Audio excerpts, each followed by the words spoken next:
Ne için sevdiğinizi? Səhv deyilməmsən. Sen aşklar bize söz diyenlerden. Anama o qədər hörmət eləmişəm. Cansız yoldaşıma görə deyir ki, sizin dəyəri yox.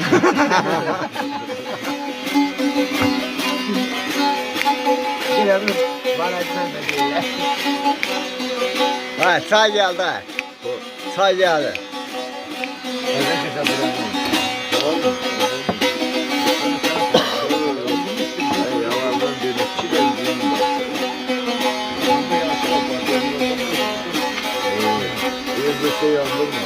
Ne kızım Gel başına mən dönüm. Aynen ağzına. Əməl ceyranım. Kollar gibi boynuma salgıdasın, salgıdasın. Oy kadın, oy kadın, oy kadın alayım.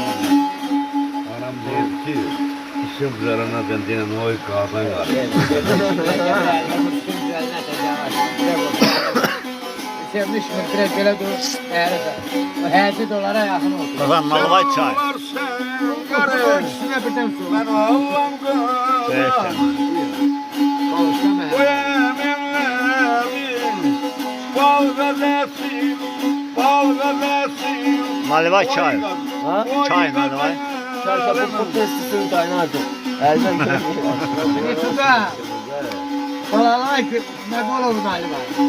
Öyle kaydan olsa ben parmağıma da var. Ne güne salmışım. Birisine yardım. Böyle. Aha. Sahip oldu. Aman ağlam. Şubattan dil tapıp Sesi. dolanamıyor. Benim parmağım Biz sayıda oldu. dil tapa dolanan divan kendine gayrı. Şiir ona yazmışım. Başına ben diyorum ana arzu deyirəm. Qollarını boynuma sal vədəsində. Sən olarsan qarı, mən olan qoza qoyamım ləbim o fal vədəsində. Kaç? Boşuna attı bunu. Ərəbi duvla atıb. Bir bakan böyleyle başa düşemiyor. Bilir Firuzə bilir. Hayır söyleme. Cana bağışla her Sənə deyil mi? Yararlı yerini qov, çörək yeyən yerini demir.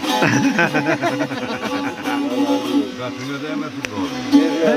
Buradan böyle bir sana söyledim. Vay sabahta bu sözü madene sen söyledi var. Bu benden sohbet edin. Sen söyledin. Meğer'e dahi söyledin. Bu da benden sohbet edin. Bu ona göre değil. Sen de... Asakalı buraya yerler atıyoruz.